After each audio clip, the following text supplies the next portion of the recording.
네, 소설보다 재미있는 정치 승부사들의 게임 전략 파워게임의 법칙 두 번째 시간에 저는 이나입니다. 제 옆에는요. 예, 주사 풀 보는 장자왕입니다. 예, 잘 지내셨어요? 네, 이번에는 또 두 번째 시간인데요. 내용이 첨예한 이슈로 분열을 정복하라 라는 내용이더라고요. 근데 이것만 봤을 땐 저는 어떤 내용일지 감이 안 오는데 요거 타이틀에 대한 거 어떻게 이해하시는지 말씀해 주시겠어요? 일 전략이 네. 상대 이슈를 선점하고 해결하라. 이게 일 전략이었잖아요. 이 전략이 바로 가장 전통적인 건데 첨예 이슈로 분열시켜 정복하라. 조금 좀 쉽게 이야기하면 적을 분열시켜 놓고 서로 싸우게 해서 승리를 취하는 방법. 이게 이제 가장 군사작전이나 동양고전에 많이 나오는데 중국에서는 이걸 이제이라고 했어요. 그러니까 오랑캐를 통해서 오랑캐를 제압한다. 뭐 이런 형태의 전략을 말하고요. 로마는 이걸 그 분할 통치, 분열시켜서 통치하는. 그래서 제국주의 시절에 식민지를 통치하는 방식. 이게 이제 주로 쓰였으니까 아주 이게 훨씬 1법칙보다 이 2법칙이 훨씬 더 전통적인 그 전략이라고 할 수가 있습니다. 아, 그럼 오늘도 그럼 또 사례들 세 가지 이야기를 가지고 그렇죠. 같이 더 한번 들여다보도록 하겠습니다. 그럼 첫 번째는 정직한 링컨 노예제로 민주당을 가지고 논다. 라는 또 이야기가 있어요. 그렇죠. 이건 어떤 역사적 이야기가 숨어 있을까요? 그렇죠. 오늘은 이게 세 사람을 다루는데 네. 우리가 흔히 알고 있는 정직하다고 생각하는 정직한 링컨. 네. 그리고 두 번째가 좀 교활하게 알려져 있는 닉슨. 네. 그러니까 세 번째가 트루먼입니다. 미국 세 사람인데 이 세 사람에 의해서 두 사람은 이 분열을 통해서 성공한 사례. 그리고 이제 트럼프는 트루먼은 자기가 분열을 당했지만 극복한 사례. 네, 이렇게 해서 이제 세 사람을 다루게 되겠습니다. 네, 첫 번째가 이제 링컨, 우리가 알고 있는 바로 링컨 대통령이죠. 네, 링컨 대통령. 예, 이 링컨 대통령은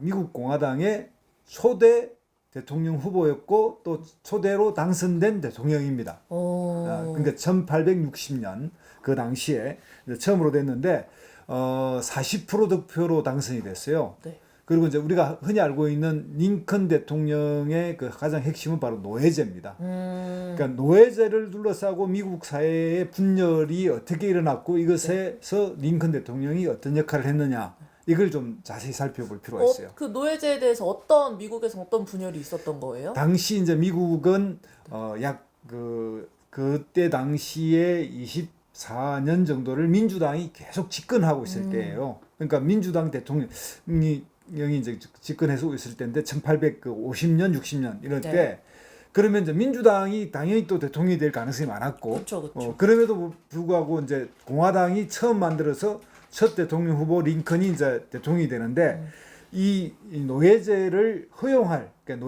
노예제가 불법인 곳과 이게 합법인 곳이 이제 나뉘지게 되는데 미국 안에서요? 그렇죠. 그게 이제 좀 중간에 이제 타협이 돼서 그걸 뭐냐면 이제 헨리 크레이라고 사람이 이제 타협안을 해가지고 미주리 타협안이라는 걸 나왔어요. 이게 이제 1950년에 타협이 됐는데 이게 뭐냐면 북위 36도 30분인가 이걸 경계로해서 노예를 허용해도 되는 주가 남부, 그 다음에 노예가 이제 허용하지 않는 주가 북부 이렇게 해서 이제 타협을 했어요. 근데 우리나라가 마치 38선을 기준으로 해서 그렇게 했는데 그 타협안이 문제가 이제 그때는 타협이 됐는데 이게 이제 왜 그러면 이게 이제 논란으로 빠졌냐면 미국이 당시 이제 주가 계속 서쪽이나 남쪽으로 확대될 때예요. 예를 들면 그 뒤에 이제 여기 이제 당장 문제가 되는 이제 켄터키, 레브레카스카주, 네브래스카주 이런데 그다음에 나중에 이제 뭐 그 더 확대되면 이제 그 뭐 다코다주 뭐 이런 식으로 계속 나가게 되잖아요. 캘리포니아주 이런 식으로 이제 서쪽으로 늘어나니까 이제 이제 주로 편입되는 이 주의 노예제를 허용할 것인가 말 것인가가 이제 가장 논쟁이 되어버린 거죠. 그러면 이 논쟁을 어떻게 링컨 대통령은 어떻게 처리를 했는지. 예. 그러면 이제 미국의 민주당 대통령이 어떻게 집권했냐면 주로 북부 출신인데 미국 민주당은 남부가 지지 기반이었거든요. 당시에. 그래서 남부가 지지 기반이니까 북부 출신 대통령이 북부 표도 먹으면서 남부를 확보하면 대체로 안정적으로 이제 집권했어요. 그렇죠. 근데 당시 링컨하고 가장 경쟁을 벌였던 분이 이제 스티븐 더글라스라고 하는 사람이고, 이 사람이 바로 링컨하고 같은 주에 살고 있는 시카고 근방의 일리노이주 상원의원이었어요. 그러니까 북부의 핵심인 시카고 근방의 일리노이주에서 링컨 대통령이 이 스티븐 더글라스와 2년 후에 네. 대통령 선거를 벌일 것을 계획하고 네. 상원의원 선거에 도전해요. 이 상원의원 선거에 도전해서 스티븐 더글라스를 맹공을 퍼붓습니다. 링컨 대통령이. 자기는 노예제를 반대한다. 네. 당신은 어떤 입장이냐. 그래서 바로 뭐냐면 여기 우리가 주제를 했지만 첨예한 이슈로 분열시키는 게 바로 당신의 노예제 찬반을 요구하게 된 거예요. 네. 그런데 뭐냐면 이 일리노이주는 북부잖아요. 네. 노예를 허용하는 그러니까 허용하면 안 되는 주잖아요. 노예를 해방한 주잖아요.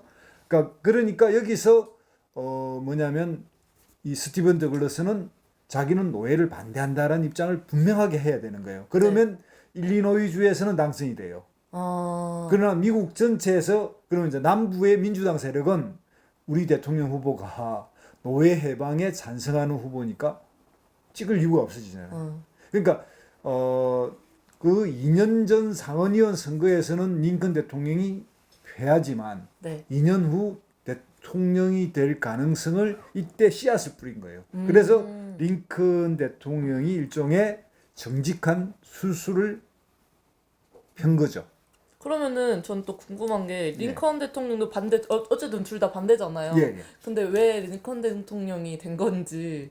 그렇죠. 이제 그래서 둘 다 반대인데 왜 링컨 대통령이 됐을까요? 그러니까 이제 그러면 어떤 일이 벌어지냐면 링컨 대통령은 공화당이니까 자기 혼자잖아요. 네. 근데 민주당은 여기서 찢어져 버리는 거예요. 뭐냐면 반대했던 세력과 아닌 그렇죠. 세력. 민주당 남부 지역에 노예제가 필요한 사람들이 새로 모여서 대통령 후보를 하나 더 뽑아버리는 거예요. 그러니까 민주당이 이제 분열이 일어나 버린 거죠. 내부에서. 그래서 민주당 남부에서 뽑은 사람이 민주당의 그 미국 남쪽의 표를 먹어버리고 자기는 북부 표를 먹는데 더글라스라고 하는 민주당의 그 지금 유력한 대통령 후보는 분열이 일어나 버린 거죠. 그래서 그 선거 결과 이후에 바로 우리가 알고 있는 미국의 남북 전쟁이 터져버려요. 자기들이 대통령도 그러니까 대통령 후보도 새로 내고 대통령도 새로 만들어서 뽑고, 그러면서 링컨 대통령이 바로 남북 전쟁을 대통령이 당선되고 바로 남북 전쟁을 맞이하게 돼 버리죠. 결과적으로는 미국이 분열하고 전쟁까지 갔지만 네. 링컨 대통령은 본인은 당선됐잖아요. 노예제를 통해서. 그래서 이 노예제에 복잡한 논쟁이 있습니다. 그게 뭐냐면 이제 그러니까 이 더글라스라고 하는 후보에 뭘 주장이냐, 아주 합리적인 주장을 해요. 새로 미국에 편입되는 주의 주민들이 노예제 허용할 것인지 말 것인지를 찬반 투표해서 그걸 결정하자라고 해서 이렇게 국민 주권론을 내세웠어요. 상당히 합리적인 주장이에요. 근데 첨예한 지역, 그러니까 아까 말한 켄터키 이런 지역이 어떻게 벌어지냐면 이걸 딱 많으니까 북부주 사람들이 켄터키로 이사를 가는 거예요. 노예제를 허용하지 않기 위해서. 남부주 사람들이 가서 하지만 인구는 북부가 많거든요. 그러니까 남부주 입장 사람들은 이제 점점 자기들이 축소되는 거예요. 거기에 이제 불만이 있고, 그러니까 결국은 자기들이 민주당 지지에 더글라스도 결국은 이 분열 상황을 막아내지 못하고 새로 대통령 후보를 뽑는 남부주는 다른 당이 후보가 나와서 쓸어버리고 자기는 고립되고, 그래서 링컨 대통령이 결국은 당선이 40%로 돼요. 이게 결코 높은 숫자가 아닌 건가요? 그렇죠. 그래서 세 명이 싸워서 절반이 가반이 아닌 대통령이 나오게 된 거죠. 그러면은 그 링컨 대통령의 전략을 조금 짧게 정리를 해주시고 마무리를 해주실까요? 그렇죠. 그러면 이게 뭐냐면 상대의 어떤 민감한 특정 이슈를 가지고 여기 말하면 이제 민주당 스티븐 더글라스 같은 경우 약간 타협 아니라 양다리 비슷하게 걸치고 있는 이걸 강하게 공격함으로 해서 입장을 분명하게 만들고, 이 입장을 분명하게 만들면 그 당 내에서 갈등이 일어나고 오. 이게 이제 찢어지게 되는 거죠. 그 당이 분열되게 만들고 자기는 온전히 가지고 있는데 상대 당은 분열되면 그것에 대해서 바로 아까 이 분열시켜서 하나씩 각계격파가 되는 거죠. 그러니까 링컨 대통령이 바로 3파전을 통해서 자기가 당선된 사례죠. 저 이거 듣다 보니까 저희도 아직도 이 고전 전략을 많이 쓰시는 분들이 많은 것 같아요. 당연하죠. 이게 이제 선거 전략이 우리가 2법칙이라고 했지만 일상에서는 제1법칙에 가까운 거죠. 우리가 왜 1법칙이 바뀌었냐? 1법칙은 우리 이 저자인 딕 모리스가 자기가 만들어낸 전략이기 때문에 이걸 일로 그 상대 이슈를 뺏어와서 선점하고 해결하라. 이걸 이제 1부칙으로 이 전통적인 2법칙은 아주 고정적인 우리가 흔히 알고 있는 EJ 이런 식으로 해서 상대를 분열시켜서 한다. 오랑캐는 오랑캐로 다스린다. 이런 게 동양 아주 뭐 오래된 전략이죠. 네, 그러면 다음은 닉슨이 꿀먹은 벙어리 흉내를 낸 이유라는 주제로 들어가 보도록 하겠습니다. 닉슨 대통령이 68년에 대통령이 돼요. 그 민주당 분열을 통해서 공화당 또 공화당 후보네요. 공화당 닉슨이 당선된 이야기입니다. 그럼 이건 어떤 내용일까요? 그러니까 이제 닉슨은 그 열혈 반공투사였고요. 우리가 흔히 알고 있는 그 메카시 선풍이 불러왔던 비미 활동위원회를 만들어서 미국의 문화계, 뭐 정치계, 관계, 공공기관에 빨갱이 사냥이 일어날 때 그 앞장섰던 사람이에요. 그렇게 해서 국회의원을 했고 그렇기 때문에 이제 아이젠하워 대통령 시절 있잖아요. 그게 이제 52년부터 아이젠하워 대통령이 이제 그 대통령이 돼가지고 8년 동안 통령을 한 사람이에요. 그래서 이 사람은 유력한 공화당의 차세대 주자였고 그래서 케네디 대통령하고 선거를 할 때 당연히 1960년에 닉슨이 당선될 줄 알았는데 젊은 케네디 돌풍에 그냥 한 방 맞고 나자빠져가지고 갑자기 이제 이 뭐랄까요 정치에서 확 멀어졌죠. 그러다가 다시 이제 등장한 게 68년이에요. 그러니까 8년 뒤에 이제 등장하는데 그때 닉슨이 취한 태도가 바로 뭐냐면 자기가 아주 과격한 극우파가 아니라 중도파 노선을 취해요. 그래서 이제 기억을 해보면 지난번에 우리가 뭐냐면 바로 넬슨 그 록펠러는 공화당 내에 자유주의 계열이 있잖아요. 이쪽은 뭐냐면 다시 강경한 사람이 뭐냐면 골드워터라고 공화당의 극보수적인 노선을 취한 데가 있는 거예요. 그러니까 골드워터와 넬슨 록펠러 사이에 바로 닉슨이 가운데 존재하게 되는 거예요. 그럼 좀 궁금한 게 아까 위에서는 이렇게 중간 다리를 약간 취하면은 이렇게 딱 싹을 자르는 것처럼 하는 전략을 썼었는데 이분은 그럼 그 공화당 내에서는 분열이 없었나요? 이분이 그런 중도적인 모습을 취했을 때? 예, 그러니까 이제 그 공화당 내에도 분열할 요소가 아까 말했죠. 그러니까 뭐냐면 64년 대통령 후보가 골드워터였기 때문에 그분은 그 미국 공화당의 보수주의를 새롭게 재건한 사람이거든요. 그러니까 아주 강경하게. 그러니까 이 사람이 대통령 후보가 될 가능성도 있고 아까 우리가 저번에 이제 했듯이 상대 이슈를 뺏어오는데 아주 유리했던 중도 확장성이 넓었던 넬슨 록펠러가 존재했기 때문에 이 경쟁에서 밀릴 가능성이 많았어요. 그런데 또 불구하고 공화당은 왜 닉슨으로 모아졌냐면 민주당이 베트남 전쟁을 놓고 너무나 분열했거든요. 바로 이 상황은 68년 전후에 베트남 전쟁의 찬반이 미국 민주당 내에 너무나 뜨거운 이슈였어요. 그러니까 뭐냐면 60년 케네디, 64년 존슨 대통령 이제 케네디를 이어받은 그런데 그러고 난 뒤에 68년 선거에서 바로 이 베트남 전쟁을 어떻게 할 것인가가 바로 미국 정치의 바로 핫이슈였던 거예요. 그거에 민주당 내가 그냥 전쟁이 일어나 버린 겁니다. 그래서 이제 민주당 이 영역을 보려면 넷플릭스 영화 중에 추천 영화 들어갑니다. 추천 영화. 트래블러 이스 시카고 세븐 이게 이름은 잠깐 좀 시카고 세븐이라고 한 그 뒤에가 확실한데 그 영화를 보면 이 전후 사정이 자세히 나와요. 그러니까 7명의 시카고 당시의 민주당 전당대회에서 그걸 민주당 전당대회를 반대하면서 새로운 대통령 후보를 뽑으라고 요구했던 미국에 모여 있던 젊은 엄청난 인구 한 100만 시위가 일어났다고 그래요. 그것을 사건을 다룬 영화인데 그걸 보여주는데 이게 뭐냐면 베트남 전쟁을 둘러싸고 존슨 대통령이 결국은 불출마를 선언해요. 자기가 왜냐면 전쟁을 확장했거든요. 축소해야 된다 그런 확장해. 그래가지고 이게 논란이 되면서 했죠. 그때까지 출마를 망설이고 있던 케네디 대통령의 동생 네. 로버트 케네디가 이제 뛰어들어요.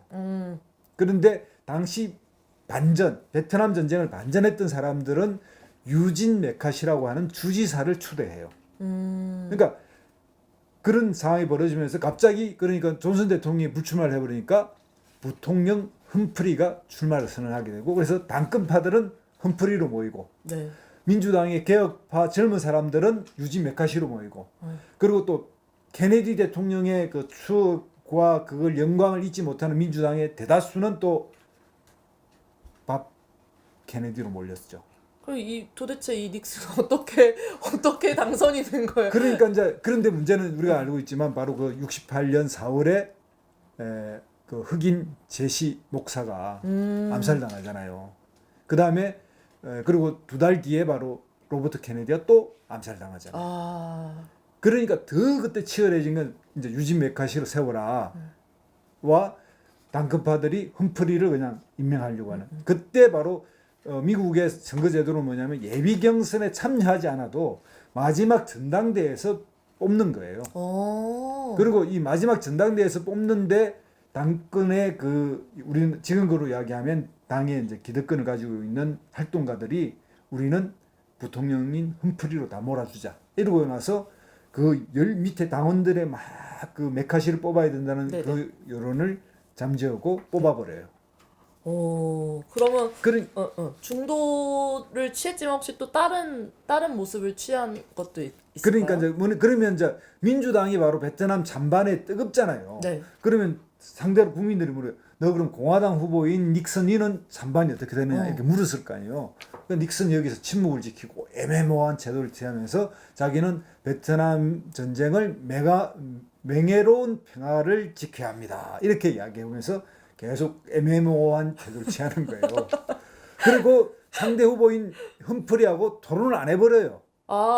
지금 같으면 허용이 안 되잖아요. 그렇죠. 네, 아예 싹을 잘랐네요. 네, 대답에. 당신은 그럼 왜 그게 안 했냐면 지금처럼 언론이 막 집요하게 당신 왜 토론 안 하냐 입장을 밝히라 이런 시절이 아니고 네. 그때는 언론도 그냥 그런 후보를 적당히 이제 취재하고 뭐 후보가 말하면 또 해주는 그런 시절이었어요. 60년대가. 지금 같으면 침묵이 잘 안 통하죠. 난리 나죠. 그 침묵을 이용해서 닉슨은 자기 진영은 침묵으로 통일시키고 상대는 그 시카고 전쟁이 시카고 내에 엄청난 폭동이 일어났거든요. 근데 오히려 이 폭동이 일어난 게 뭐냐면 시대가 폭동이 일어난 게 아니라 시카고 시장이 민주당인데 이 사람이 그냥 유혈 진압을 해요.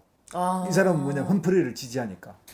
그래서 곳곳에 민주당의 평화 시위를 다 봉쇄하고 체류탄을 쏘고 또 총을 쏘고 이래가지고 그 난리가 나버리니까 이제 이 선거가 그런데도 결과는 아주 재밌습니다. 결과는 어떻게 되냐? 네. 닉슨이 43.3, 와. 흠프리가 그 와중에도 42.6. 그러니까 완전 박빙이었네요. 박빙이었죠. 그런데 바로 여기서 이제 바로 나오는 월리스라고 하는 이 사람이 네. 민주당을 탈당하고 무소속으로 나와가지고 13% 얻어가요. 그러니까 아이고. 민주당의 유진 메카시가 안 된 그 불만을 월리스란 후보가 나와서 함으로써 13%를 가져갔잖아요. 네네. 여기도 이제 3파전이 아이고 아까워라. 그래서 닉슨이 공화당이 바로 대통령이 돼버립니다. 그러면 닉슨이 되게 잘 이 어지러운 시대에 맞게 잘 교묘하게 민심을 잘 살펴서 결국에는 당선까지. 그렇죠. 네. 바로 베트남 전쟁이 닉슨을 만들어낸 거예요. 그쵸. 근데 바로 닉슨은 교활한 닉슨이라고 이야기하는 이유가 바로 있습니다. 베트남 전쟁을 더 개입하고 더 확장시켜 갔거든요. 이제 그래서 대통령이 되고 그러고 나서 이제 재선할 때 닉슨이 베트남에서 이제 발을 빼야겠다고 해서 결국은 이제 베트남에서 철수하게 되는데 근데 처음에 될 때 바로 이 닉슨은 자기 본심을 쏘긴 거예요. 그러게 애매하게 예. 애매하게 이렇게 잘 넘어갈 수 있었네요. 그 네. 시대에 맞게. 네, 그러면 이제 마지막은 트루먼 어떻게 공화당의 공열 공작을 분쇄하였는가라는 또 내용이 있어요. 이건 어떤 또 썰이 있을까요? 바로 트루먼은 어떤 상황이냐면 미국의 우리가 알고 있는 바로 루스벨트 대통령이 사선을 했잖아요. 네. 그래서 44년에 당선되고 나서 루즈벨트 대통령이 돌아가시니까 승계한 대통령이에요. 그러고 나서 이제 재선에 나오는 거니까 48년 대통령 선거에 트루먼 대통령이 나온 상황은 민주당이 4선을 하고 나서 이제 5선을 해야 될 이제 이 과정에 있었기 때문에 민주당에 또 다른 이제 위기가 온 겁니다. 이게 민주당의 위기는 여러 가지가 있는데 첫 번째, 네. 2차 세계대전이 끝나고 난 이후에 미국의 어수선함, 막 진짜 막 그 전쟁에서 억눌렸던 게 이제 막 권리들이 터져 나오면서 노동자들은 파업하고 막 물가는 치솟고 하는 이 상황. 두 번째, 2차 대전이 끝나고 나니까 그때는 왜냐하면 2차 대전을 이기기 위해서 독일에 이기기 위해서 소련하고 미국이 손을 잡았잖아요. 소련, 미국, 영국이 손을 잡았잖아요. 또 일본에 대항하기 위해서 중국하고 손을 잡았고 이 상황에서 당시엔 상당히 연공적 의식이 있어서 연공이란 말은 공산주의와 연대해야 된다. 파시즘에 이기려면 그런 상황이 돼 있으니까 미국의 국무부 내라든지 이런 데서도 상당히 공산주의에 대해서 그 뭐랄까요 경각심이 별로 없었어요. 상당히 공산주의도 그냥 어느 정도 인정하는 분위기였단 같이 말이에요. 손잡고 또 연대해서 예, 그런데 어떤 일이 벌어지냐 소련이 막 그냥 동유럽을 그냥 공산화를 막 시키는 거예요. 그러니까 막 그리스까지 밀고 내려오고 또 한편으로 뭐냐 소련이 중국을 통해서 공산화가 막 현실화되는 이런 느낌이 올 때가 돼서 민주당 정부의 그런 대외 정책이 위기에 빠져 있어. 약간 위기로 막 몰려가는. 그리고 아까 말했듯이 바로 그 선거 직전에 있었던 총선에서 공화당이 승리하면서 비미 활동위원회가 조사돼서 그냥 그 민주당 아니죠. 그 미국 정부의 공산주의 색출 운동이 막 벌어지는 그런 상황에서 트루먼이 후보가 되려고 하니까 네. 정말 이제 어려워진 일이 벌어진 거죠. 그러면 어떻게 그 어려움을 어떻게 극복하신 거예요, 이분은 도대체? 그래서 이제 좀 더 간단히 이야기하면 네. 이 민주당의 4분 오열을 트루먼이 적극적으로 오히려 활용했다고 볼 수 있어요. 그러니까 이제 그 내에서 좀 좌파 세력들 이런 아까 이야기한 그 선거에도 닉슨 선거에도 나오는 월리스라고 하는 후보 있었잖아요. 네. 이 사람이 여기서도 역할을 하는데 바로 뭐냐면 좌파 세력은 월리스로 그 이렇게 뭉치게 돼요. 이게 약간 뭐냐면 공산주의에 대해서 좀 유화적인 그리고 좀 그 내에서 좀 극단적인 자유주의 이런 세력이 나오고 그래서 이제 분열되고 그다음에 또 한쪽은 뭐냐면 그 미국 민주당의 남부가 뭐냐면 이제 흑인 차별들이 일상이 됐고 노예제 가상 그 있던데 거기서는 바로 인종 차별주의자들이 또 존재하는 거예요. 그러니까 민주당이 갑자기 세 개로 분열돼 버려요. 그러니까 세 개로 분열됐으니까 트루먼의 입장에서는 가장 위기에 빠졌는데 이 분열이 바로 우리나라로 딱 예로 들면 이런 거예요. 우리 민주당의 네. 만 4년 전, 5년 전에 새정치민주연합 같이 안철수가 들어와 있는 민주당의 이 분열이 네.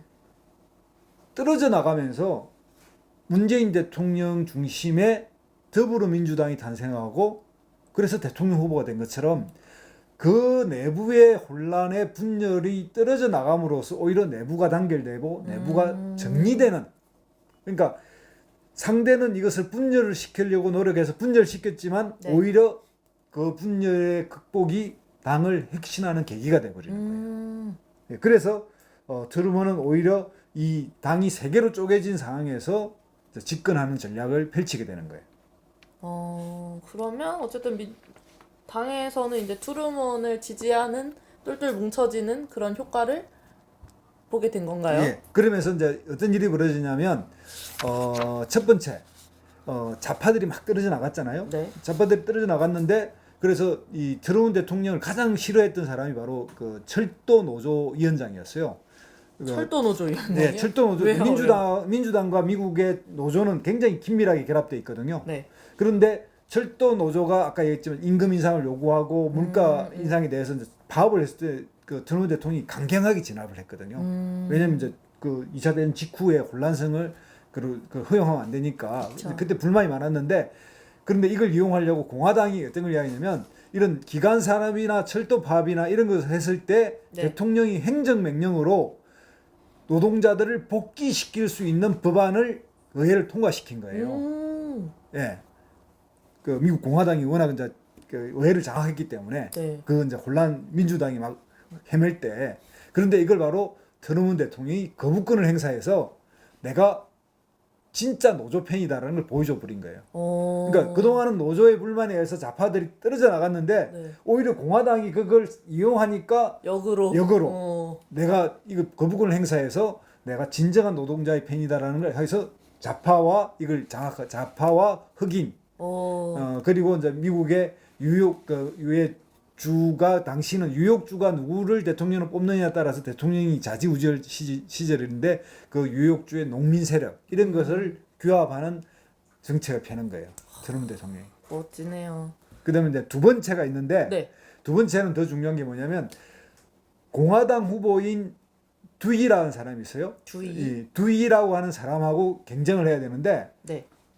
바로 두이하고 하는 게 아니라 공화당의 의회 지도부하고 싸움을 해버리는 거예요.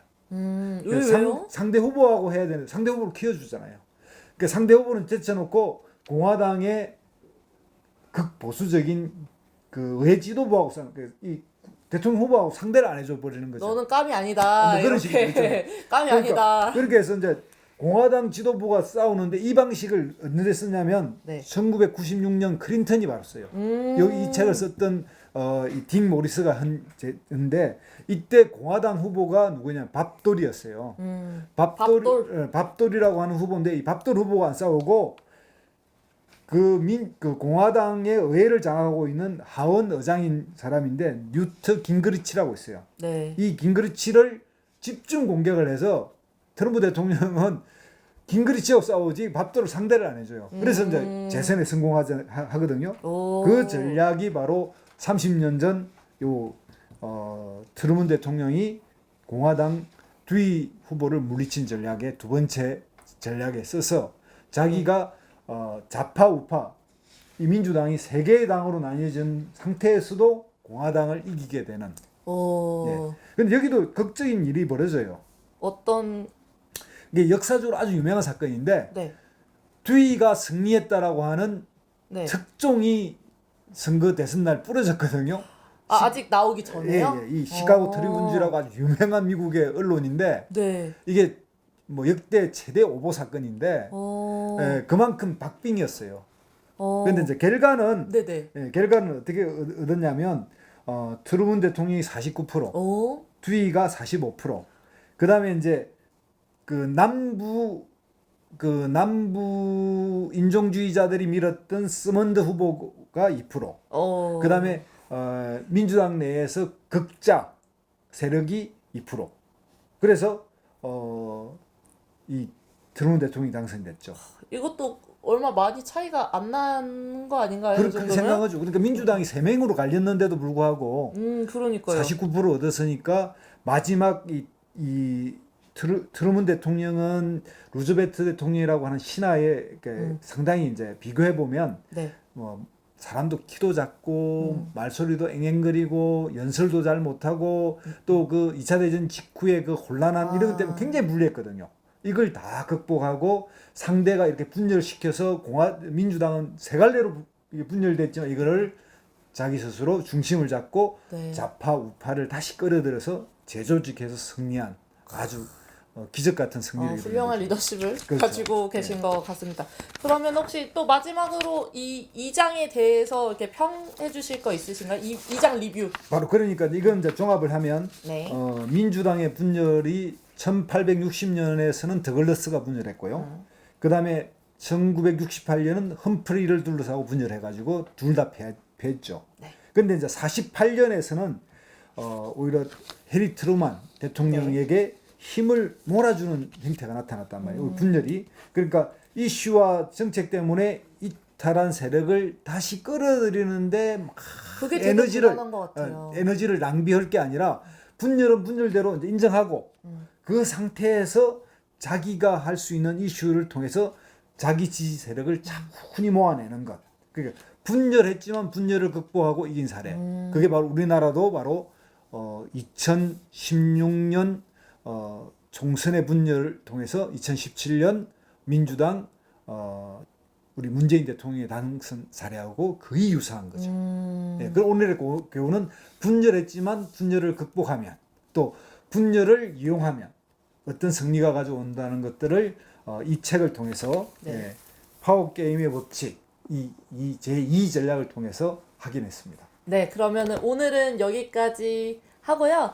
다음 시간은 제3 전략에 대해서 같이 알아보도록 하겠습니다. 그럼 다음 시간에 또 만나요. 안녕. 안녕.